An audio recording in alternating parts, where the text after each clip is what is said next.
Cullen live in 1 minute.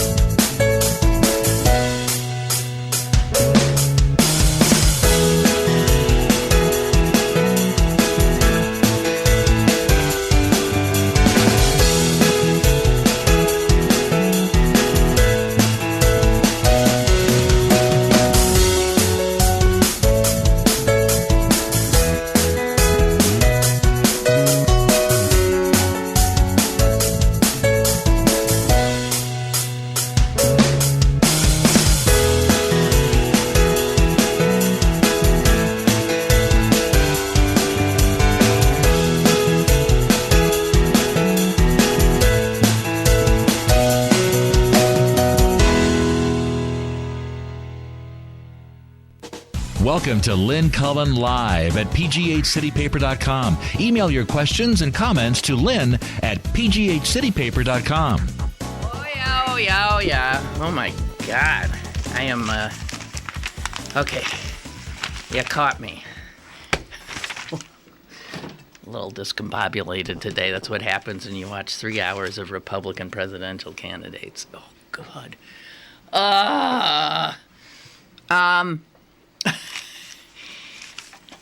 I'm taking on all comers who want to talk about the debate, what passes for a debate.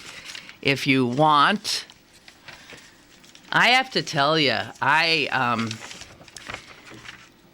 pretty much enjoyed it.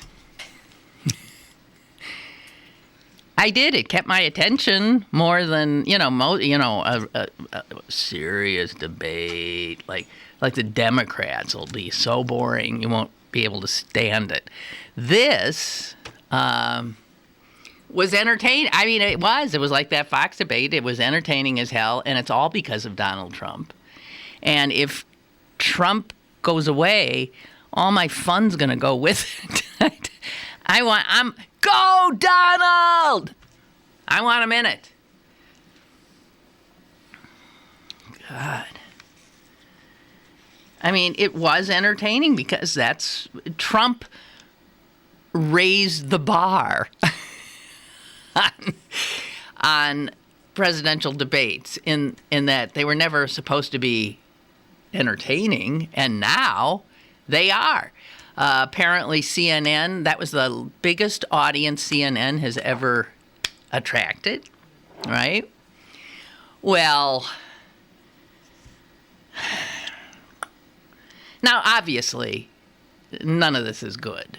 Our politics to join the entertainment culture, which is what we're about, and it has to a certain extent, but now Trump is really pulling it across the line.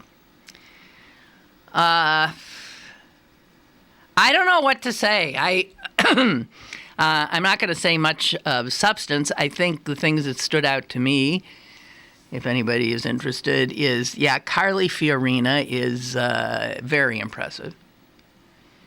Even though she absolutely demagogued and lied and spread scurrilous information about Planned Parenthood.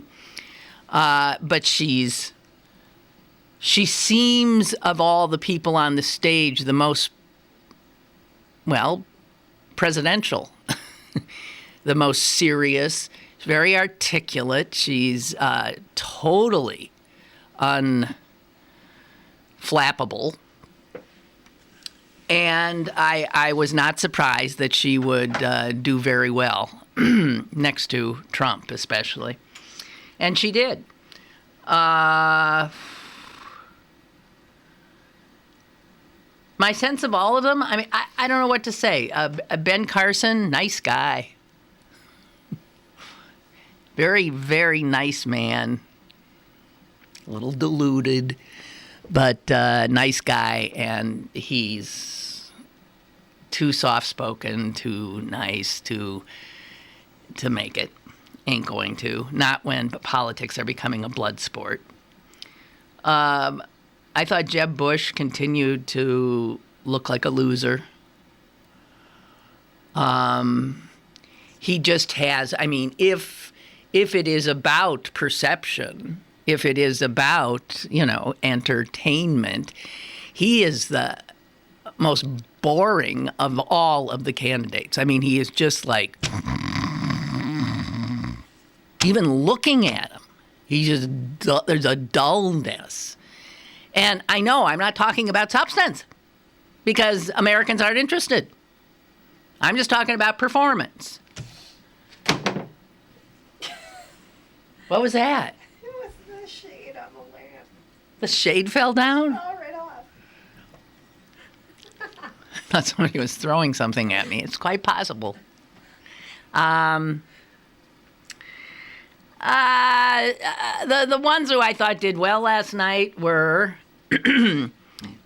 Fiorina. And I thought Trump. I know people are saying, oh, he wasn't as good. I think he was fine. He was Trump. Maybe it's not. Maybe the expectations for him are, of a totally different nature than they would be for any other candidate. But I thought he held his own, and he backed away and shut up for, the whole big hunk of the middle of the debate. And I sort of missed him. And as soon as he sort of was out of the count, I started watching the Pirate game instead. Then I went back. And I thought Christie did very well. I thought Rubio did pretty well. I don't know what to say. I think you might as well not even have a moderator or even questioners, because they never answer the question that's asked. They simply don't. And this is one of the reasons I've always said I don't like interviewing politicians myself. I hate it. Because they don't respond to your questions. They just go off on their own. And it's, you feel like a fool. And I'm sure Jake Tapper and whoever else those other people were would have felt that. They simply were superfluous. I mean, I don't know what to say. If I were a Republican, I would long ago have gone into the basement and shot myself.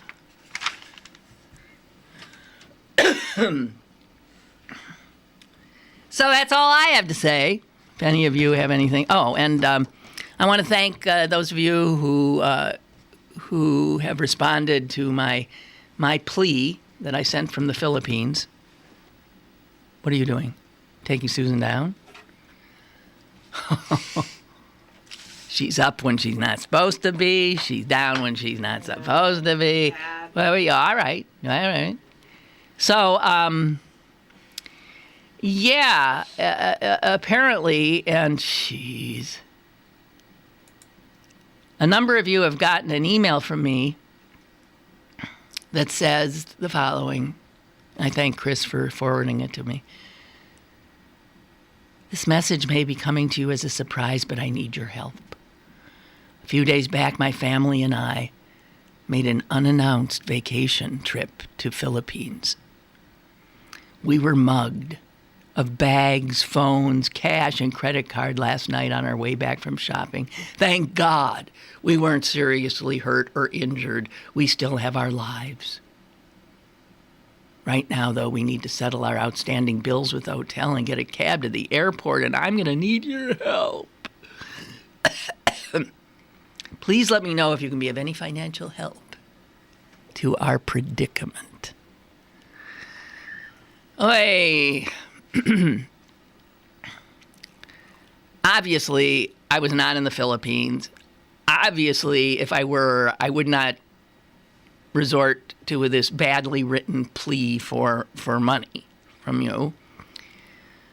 But I know it upset one friend of mine who's a 94-year-old man who got it, and he responded. Now, of course, I don't think I didn't get the response, but he responded about, call the American embassy and this and that. And he was really concerned. And then he called another friend of ours did you hear what happened to Lynn? So that's how I heard about it last night. And I've gotten these things from other people. I always felt sorry for him because I thought, geez, obviously my email's been hacked in some way. And I'm not quite sure what I do now, but David D'Angelo, who was on the receiving end of one of these, says that I should probably change my password. Change my password? Oh my God, I can't stand it. I can't remember any of my I can change it? What? And then they'll just hack it again. I mean, clearly this internet is a bunch of bullshit in terms of security. There is no security. None. It's just a matter of time before we're all mugged in the Philippines. Today it's me, tomorrow it could well be you. I don't know. So none of you want to talk about the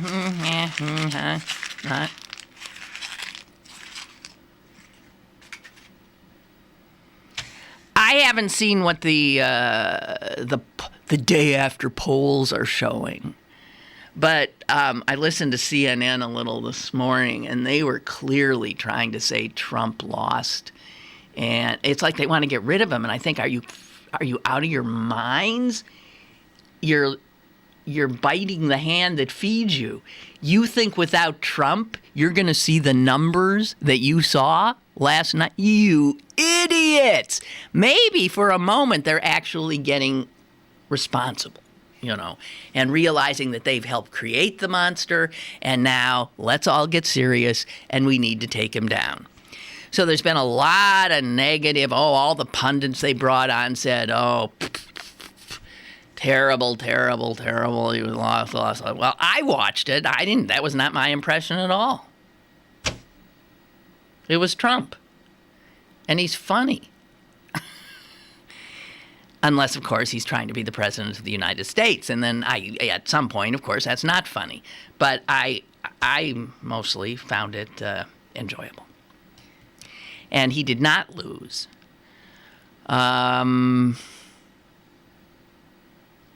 He's just shameless.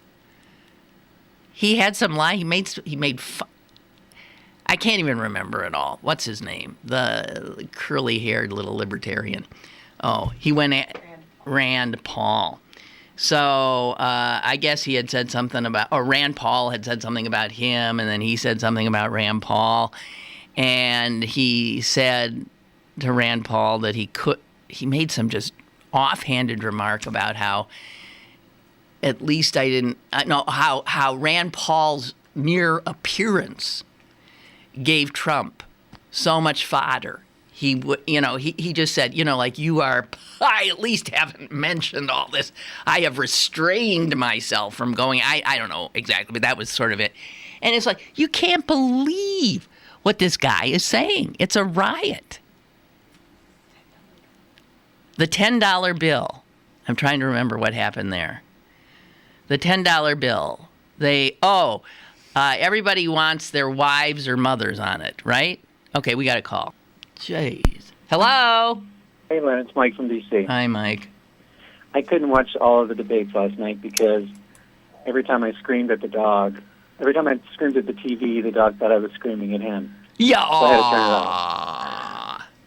off. But Carly Fiorina, why didn't she say, thank you for saying that I'm beautiful, but my looks have nothing to do with this debate?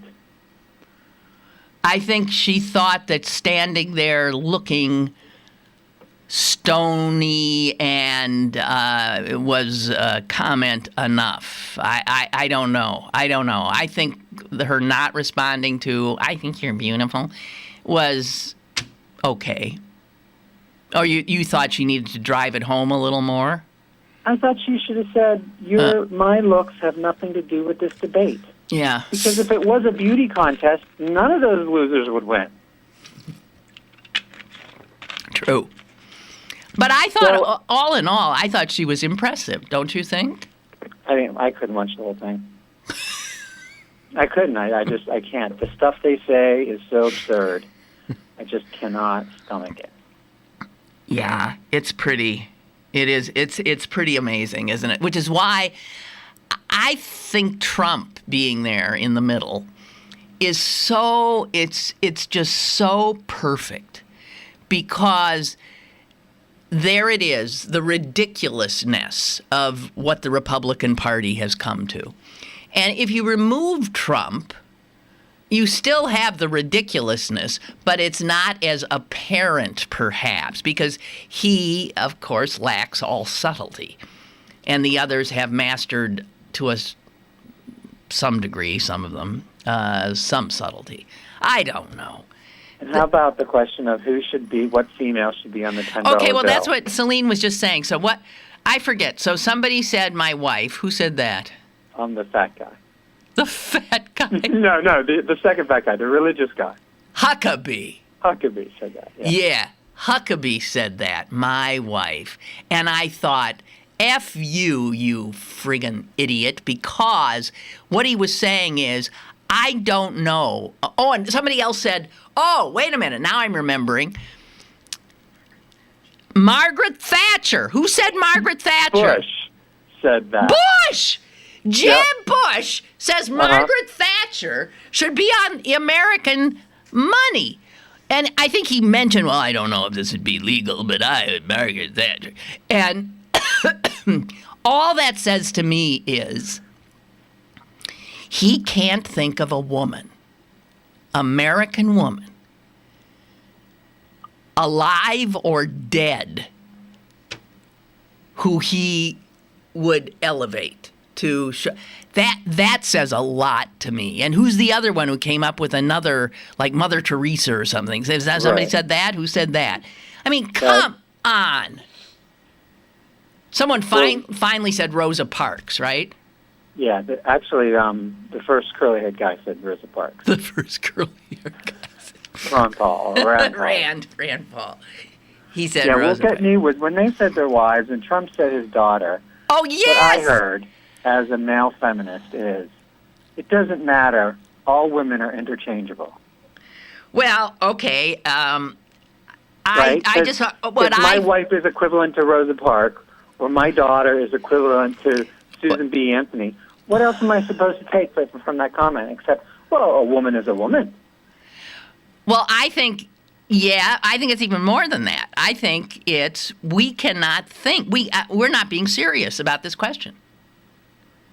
And frankly, we can't even come up with a woman, an American woman, deserving of an honor such as this. So Trump, says his daughter, and Huckabee says my long-suffering wife. And I'm thinking, you small-minded little sons of bitches. They are. I mean, in terms of women, they are so unbelievably belittling and clueless. I don't even know what to say. I have to admit, I was drinking heavily throughout. So well, no wonder you got through it. You bet. Yeah, the thing with Huckabee saying all of that, and that their misunderstanding is, I get it. They're in front of all those people and those cameras, and the first thought they're trained to think is, think of a Republican woman. That's right. Right? Not think of a good woman. Think of a woman that would be right for the $10 bill, or better yet, $20 bill. Think of a Republican woman that I won't get beat up by for saying, yes, Rosa Parks. Right, and I guess Rosa Parks is really going out on a limb for them, since they were not necessarily, but it makes them known look for like civil they're rights. not racist fucks. Racist. Yes, right. Yes. I said a woman should be. And then Carly Fiorina, just like we've talked about before, is, once you, people who are oppressed learn to oppress others. Oh, yeah. So as a woman, she was oppressed. And so what did she say? I think it's a useless gesture, and it's not open for discussion. We shouldn't change history. is what she said. Is that what she said? Uh-huh. Where was I? I was... change history. It's a useless gesture.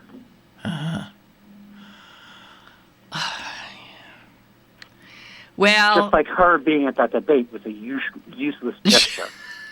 Well, and the only reason she was at the debate was to make those clowns look more diverse. right. They actually had one black and one female. Yeah. Oh, don't forget the Latino. Oh, they had a Latino. You're right. Oh, dear God. I got But to tell you wish something. She would have said, don't vote for me because I'm pretty or not pretty. Vote for me because my ideas, unlike the rest of you clowns, are good ideas. Yes, well, that would have been better. But that's the thing to say. let me just tell you, as I was watching them, I was thinking, I don't know which the thought is. I mean, one of those people up on that stage is going to be the Republican candidate.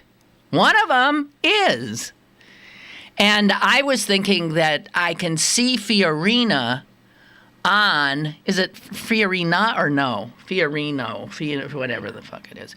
I can see her as a vice presidential candidate so that if Hillary is the Democrats, the Republicans would also have a woman. There'd be a woman on each ticket. I can see, again, the optics of that. Right. And since because that's all they're playing to, is they're trying to make they make the hoi polloi think that they're not racist, sexist. Right. Back in the 16th century. Right. So I think in many ways she's formidable because she handles herself well.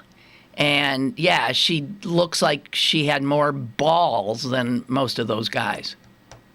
Well, rumor on the street, Hillary's going to pick one of those Latino brothers from Florida. Yeah. So if it's, if it is... Castro. It's a Castro is their name. Wouldn't you know the Democrats put a Castro on the ballot? So if they pick the Latino guy, what's his name for the Republicans? I can't think this morning. Rubio and Farino, then they're going to, outdo the optics of us. But one thing that Farino did say is when she was trying to defend her "You're a beautiful woman" comment, is she thinks Americans know exactly what he meant. Yes, and I think that's true. And I think Americans know exactly what the Republican Party means. Well, that remains... No matter who they put as a ticket. I don't know. It really is something that this is what American discourse is. It's a reality show. Well, I know. know. Well, it is because the Donald's knows how to do it. That's why he's in the lead. So well. That's right. So I just, I think I tweeted during it something to the effect of, this is, I can't remember. I'd have to go look at my tweets. But it is humiliating as an American. It's entertaining as you watch it. That's what I was saying. I was being entertained. And on a more serious side, I was humiliated. So, all right, you. Okay. Have a good day. Okay. What did I say, Celine? Trump and Fiorina should be on WWE. Oh, Trump and Fiorina should be on WWE. Well, yeah. And I think I said... thank the Lord our long national... When it was over. Yeah, I said, thank the Lord our long national nightmare is over. That got retweeted a lot. Yeah. Because it was. Oh, my God. Okay, Ansel writes, I watched both the early and late debates. Jeez, 4 hours. How you feeling today, Ansel? Jeez. Cruz, Santorum, and Huckabee are extremists. This is what he's come away with. And they need to go. Don't worry. None of them are going. None of them have a shot. Cruz, Santorum, and Huckabee. Pfft. And why were these two debates weighted 4 and 11? 2 debates of 7 and 8 would have been fine. Well, right, but then you would relegate certain people who felt they were in the top tier to that second tier. But I agree. I mean, if they could have mixed it up, but that's not what they did. I agree with Trump. Why was Rand Paul there with a polling percentage of less than 2%? I don't know. And I don't know how they... Jeez. Chuck writes, my problem with these Republican debates is that the GOP is stealing all the limelight. They're grabbing so much media attention that you... Why don't I have the rest of that sentence? I don't. Anyway, it's okay. Let them have the limelight because otherwise we'd be looking more at Hillary, which I don't think is helpful. Chuck goes on to say a few comments about the candidates. He finds Trump is a pretender, not a contender. Christie doesn't seem to lean as far right as the rest. I found myself sort of liking him. Uh-oh, Chuck, watch yourself. Carly Fiorina seems competent, but I'm skeptical. Marco Rubio comes across as too young, too inexperienced, and Ben Carson's smart man with much common sense, not GOP material, but might be a capable third-party candidate. P.S. I got one of those emails from you, too. Yeah, and did you help me, Chuck? Did you help me? There I am at the Manila airport with nothing except the clothes on my back. Were you there? No. Beth writes, my favorite Trump line of the night was when he was in an exchange with Jeb and said, I see you finally woken up. I know. That was so... Jeb actually showed some, for a minute, like, and Trump got right on him. And it looked like Bush was going to... He just doesn't handle it well. He's not relaxed enough to just give it back in even an amusing way. I mean, he doesn't have it. Beth says, I love it because the Republican establishment is getting what it deserves. And that's Trump. They have been foxifying middle America and having them vote against their best interests for years. And now it has come full circle, and none of the pundits, pollsters, or advisors know how to deflate the Donald. It does. They are trying, though, now. You can just see them scrambling around, desperately trying to get them. It does bother me that I look at these debates as entertainment rather than, yes. Well, that's the thing. I mean, and as I said, hey, this is, hey, Sam, make some popcorn. This is good. And, but then, right, you a little voice in your head says, but this is... One of these people could be the president of the United States. Dear God in heaven.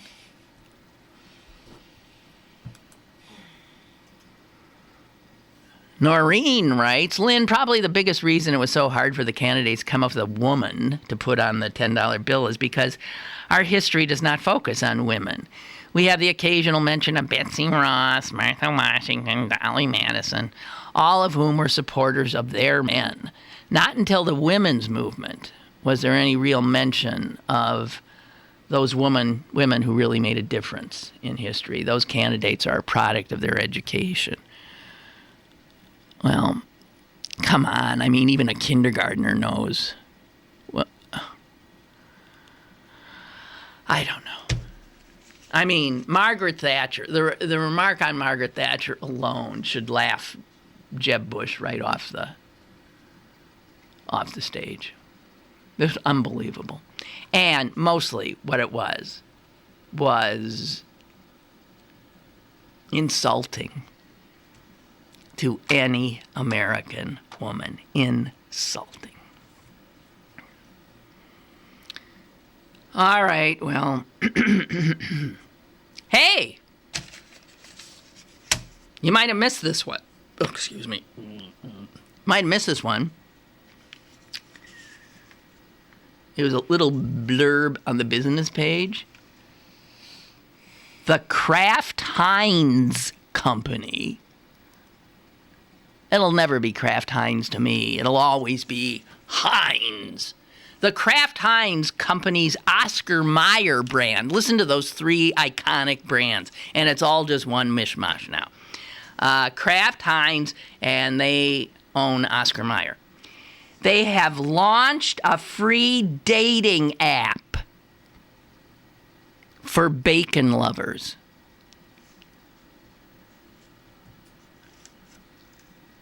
Oscar Mayer's launched a free dating app for bacon lovers called Sizzle, S-I-Z-Z-L.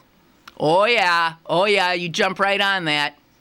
Sizzle allows people to specify their bacon preferences in a customizable profile.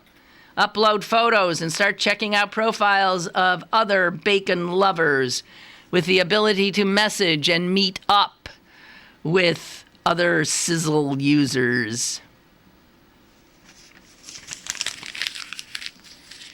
Okay, I give you that. I give you the Republican debate last night, and I ask you, this is America. That's not a question. This is America? I ask you. Yes, it is. We're like a joke. I mean, you can't even parody this. Oh man. Okay. So the kid I told you about yesterday, the 14-year-old Ahmed Mohamed. Well, so in one fell swoop, he had like the worst day of his life, followed by the best day of his life. So because the yahoos in Irving, Texas, think that any Muslim is a potential terrorist, and because they handcuffed this poor kid who simply brought something he was proud of having made to school. I love this story on so many levels because it shows the establishment of Irving, Texas, the police, the school, apparently the media there, it just shows them for what they are. And do you know that even after it was clear that the kid had made a clock, and the cops had said, there's no crime here, there are no charges. Even after the New York Times reports that on some conservative sites, this kid, this 14-year-old child, was still the subject of slurs and vitriol and suggestions that he and his family did not belong in this country.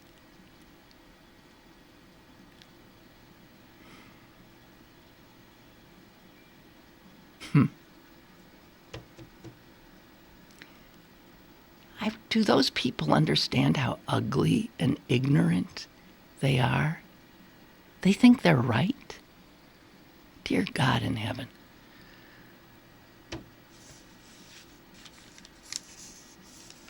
Man, so now he's going to the White House, and listen to what he gets to do at the White House. Did you hear this? So the president tweeted him and said, "Nice clock."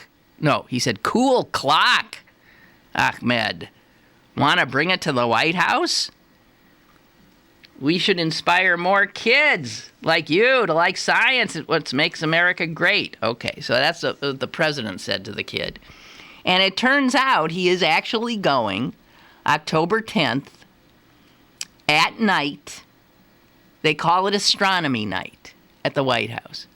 And he is going to be sitting on the South Lawn with the president and a whole bunch of scientists and engineers and astronauts. And they're spending the night stargazing.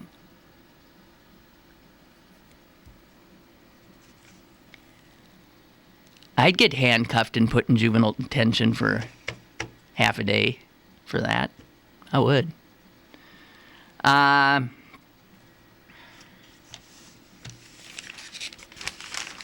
These people, according to these conservative sites, do not belong here.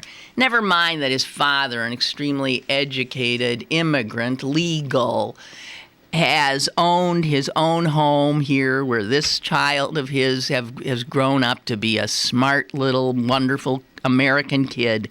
He's been in that home for 30 years. He is the epitome of what makes this country great.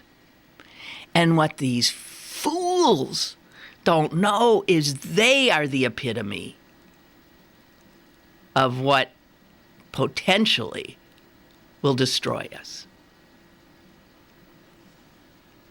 They are the worst of us.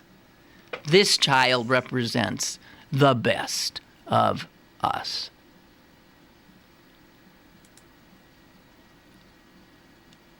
Denise writes, I think Rand Paul made a very good but very unpopular point about our success in the Middle East. He said, I think this gets to the point of wisdom on, when to intervene and when we shouldn't. Had we bombed Assad at the time, like President Obama wanted, and like Hillary Clinton wanted, and many Republicans wanted, what is wrong with my voice? Yeah. Little invisible things in the air have me in their clutches. I think ISIS, Rand Paul went on, would be in Damascus today. I think ISIS would be in charge of Syria had we bombed Assad. Sometimes both sides of the civil war are evil, and sometimes intervention makes us less safe. This is really the debate we have to have in the Middle East. This is all his quote. Every time we have toppled a secular dictator, we've gotten chaos, the rise of radical Islam, and we're more at risk.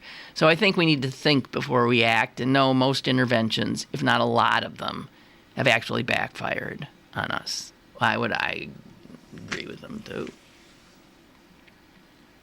But you understand, he doesn't want to get involved anywhere, ever. Ever. He would not have joined the battle of World War II. As far as I know, I don't think he would have. Ray writes, the debate was too cringy to be believed. I would just offer to step outside with the Donald and settle things once and for all. But when I heard that dunce and dullard Bush suggest Thatcher on the $10 bill, and then another suggest Mother Teresa, I gave up. It goes to show how much thought they give women in leadership positions. I absolutely agree. They suggest Thatcher, who withdrew milk from her own school children, and that misanthrope, Mother Teresa, who took donations and bought gold chalices instead of pain medication. Those are the two women they admire. Maybe they admire them because they exhibit the least womanly compassion and concern for the downtrodden. Just Ronald Reagan in a dress. Go Bucks. I am. I'm going. There's a day game today, and after the show, my son and I are going to the game. Perfect day, huh? Oh, and I want to invite you. I'm also doing tonight, hosting a trivia night at East End Brewing Company in, that's Larimer, I think, in Larimer from 7 to 9. And you might not know it, but I guess today is Constitution Day. And so this is sponsored by the ACLU. And so all questions will have to do with the Constitution in some form. And I have all the questions and the answers. And I would say it's doable for somebody who, paid any attention at all in civics class, I would think. I think it'll be fun, too. So come with a group, bring a team, do whatever. Prizes, awards. So that's 7 to 9 at East End Brewery, East End Brewing Company. Tonight. Well, I have a full day, baseball and brews. Okay. Is that it then? Is that it? I think so. Oh, okay. Not for air. Gotcha. So when's the Pope coming? Any minute. September 27th. When's that? That's 10 days. Yeah, cool. At least that's when he's coming to Philly. I don't know what the itinerary is. He start in Philly and end up in D.C., probably something like that. I don't know. Anyway, they're talking about some of the people, no one's going to get to see. I mean, people are going to, pilgrims will be heading toward Philly, busloads of people. They'll never get to never even see him. But some people are assured of seeing him, and some of them were profiled in the New York Times. One, like Amanda Cortez.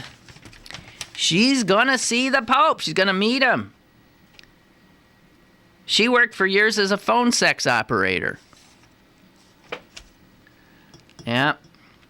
And since 1910, she's been in jail. And she's been awaiting trial since how is that? You're in jail for 5 years and you haven't had a trial? Did you say 1910? I didn't say 1910, did I? Maybe I did. 2010. It's bad enough at 2010. Although then you see what she's in for. Although she hasn't been convicted, she has been charged with brutally murdering her infant son. She gets to meet the Pope.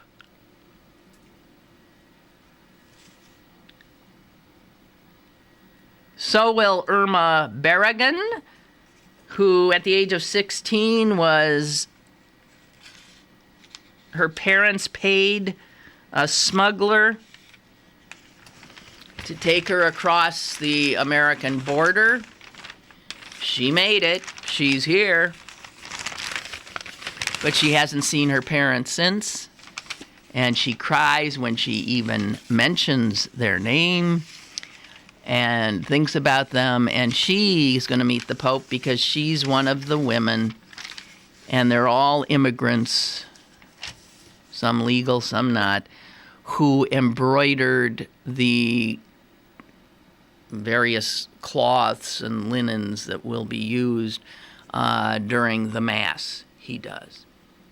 So, I mean, this is typical Pope stuff. He doesn't meet. He meets with the least of us. And I like that about him. I mean, who wouldn't? So, this just in. Jade Helm 15 has been completed. Does anyone know what that is? Jade Helm 15 is done. 8 weeks from beginning to end, and it is now over. Ladies and gentlemen, Jade Helm 15 was the 8-week exercise that the military held in Texas and other states to give our fighting men and women a sense of what actual combat would be in different kinds of environments. Jade Helm 15 was the thing where the Texas governor mobilized the Texas Guard because of concerns that what was really going on with Jade Helm 15 was that it was the military and they were coming to take everybody's guns and declare martial law. Well, I'm just saying, it ended yesterday, and guess what? Nobody's gun got taken away. No martial law declared. Governor Greg Abbott of Texas received his final daily briefing from his Rangers. And according to the office, it says, the final daily briefing said this: the exercise operated on schedule and proceeded as planned.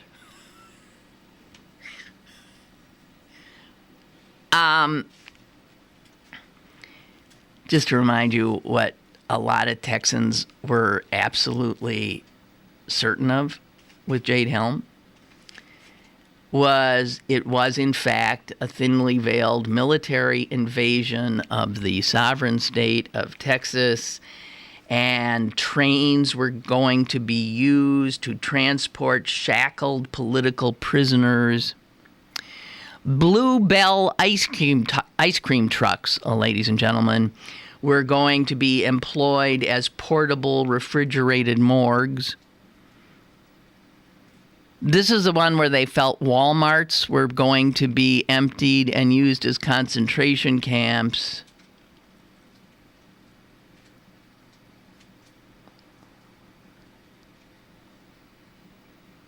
It was a plot by the Obama administration to impose martial law or to create a technological infrastructure for authoritarian political control. Yeah, that's what it was.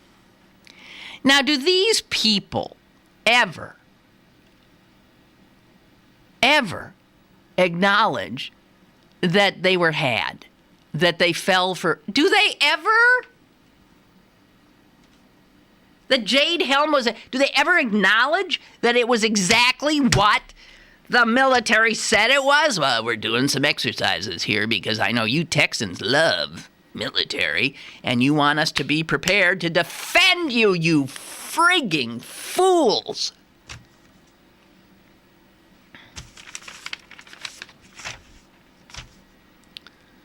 Oh, dear.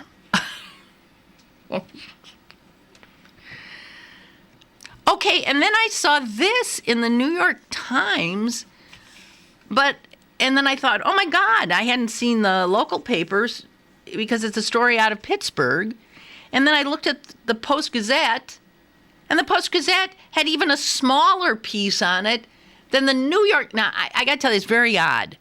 A local story makes the New York Times and gets twice as much ink, 2 to 3 times as much ink, as it does in the Pittsburgh paper, where you would have missed it. Now, I don't know if this is something the TV news was on yesterday, but this is an extraordinary story.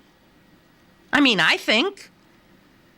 And I guess the guys at the New York Times did, but whoever is running things now at the Post-Gazette is they are just asleep at the switch. Do you know about the postmaster here? That's a story. The guy who's in charge of the U.S. Postal Service in Pittsburgh, a guy who was transferred here from Toledo about a year ago, a guy named Daniel Davis, has been charged by the district attorney, Stephen Zappala, with threatening employees if they in any way reported seeing him opening parcels, looking for drugs, taking out drugs, and then resealing the parcels. The postmaster here, he's in the mail room with a little, what do you call those? A little, X-Acto knife.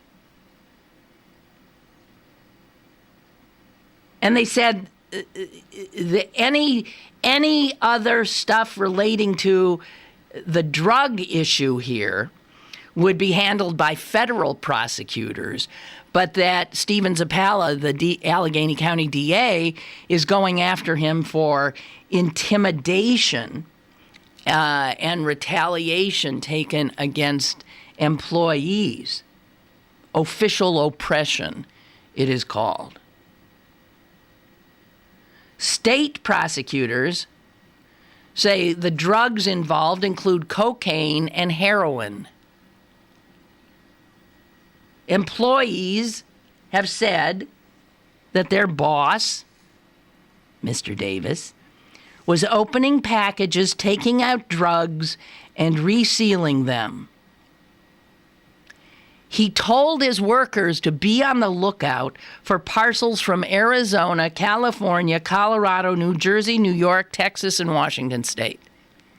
And I guess if they pulled those parcels out, he would come in and open them. And when he found drugs, I guess what they're saying is he would take the drugs, confiscate the drugs, seal up the packages.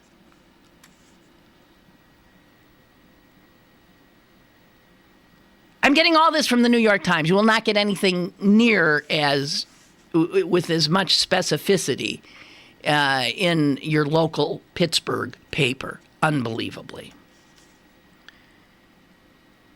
He supervises more than 40 Pittsburgh area post office, says this. And one worker told investigators that he, quote, made it seem like what he was doing was the right thing by getting drugs off the street. So quite openly, I guess, he's taken heroin and coke, putting them in his pockets and telling his employees, we're safeguarding Americans by doing... I can't even imagine. I cannot imagine. So that's not a big story? I think it's a pretty big story. I dare you to find it in today's Post-Gazette because it was inside, I think, on the local regional section in one of those little things like this on a side column underneath, buried under some other stuff. How is that not a front page story? Pittsburgh postmaster opening packages and stuffing drugs in his pocket and charged by the district attorney? What the hell?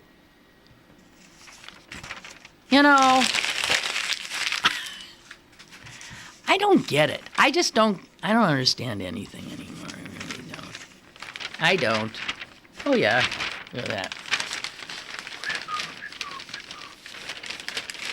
Sorry.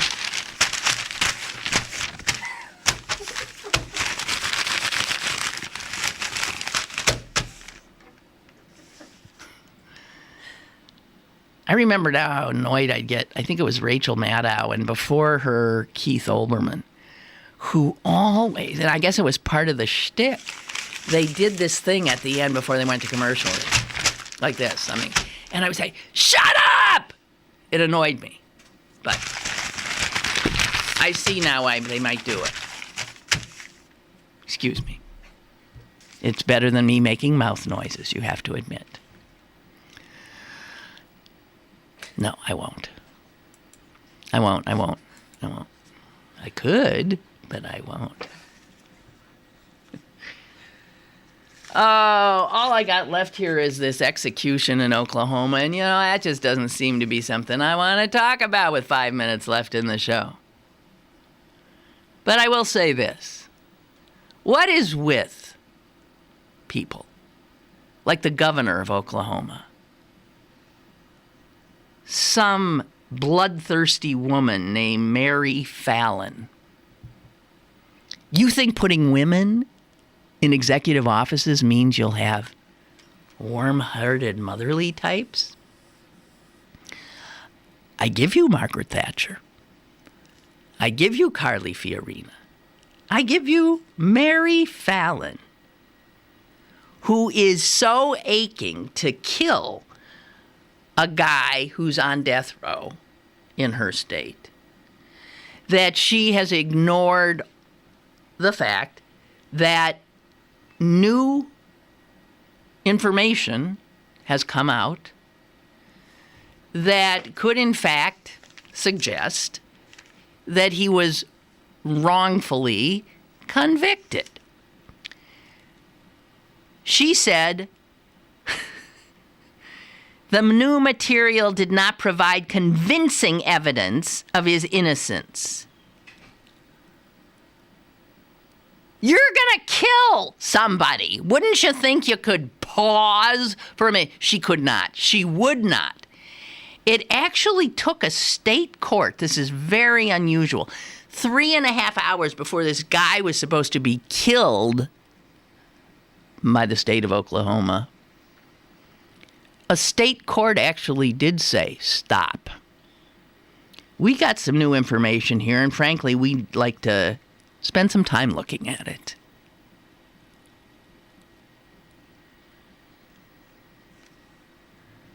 So now this guy, I mean, how is this not cruel and unusual punishment? A guy thinks he's watching the clock tick away and he knows he's about to be killed.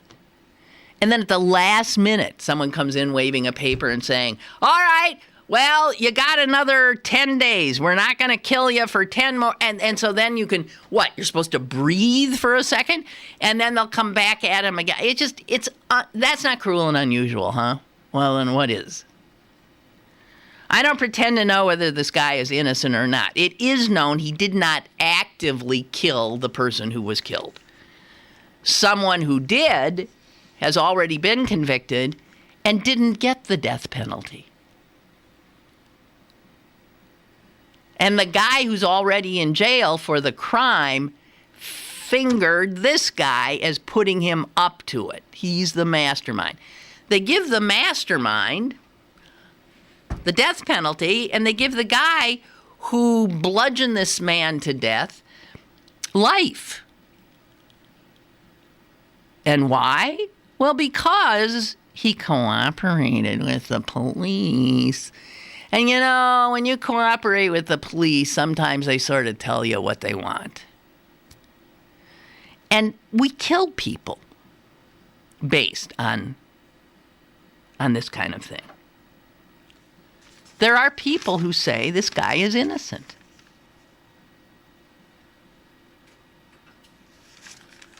I don't know.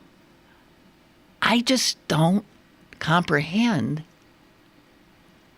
someone with the power of life and death, like this despicable woman who has been elected the governor of Oklahoma, when presented with new evidence, says, I don't have time for that. We got an execution scheduled in 3.5. How do you... Did I say she was Republican? Of course. As a matter of fact, I think we should put her on the $10 bill. Our own little Maggie Thatcher kind of person. Oh, dear. Okay, that's it. Sorry, I did end it with execution. But that's it. See you tomorrow. Go Bucks!